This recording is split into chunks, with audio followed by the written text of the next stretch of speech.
Number 12, what happened before, মানে আগে কি হয়ে ঘটেছিল। Read this sentence loud, this tell you what happened before.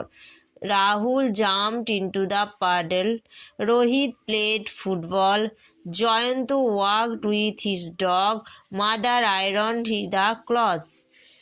We usually add ed to doing words to show an action that happened in the past, মানে অতীতে কোনো কাজ হয়ে গেছে, হয়ে গেছে বা কোনো কাজ আমরা করে ফেলেছি, তখন কি হয়, এই যে ডু ভার্বগুলো হয় তার সঙ্গে ইডি যোগ হয় এবং সেটা পাস্ট টেন্স হয়ে যায়। দেখো, add ED to this doing words and say them loud.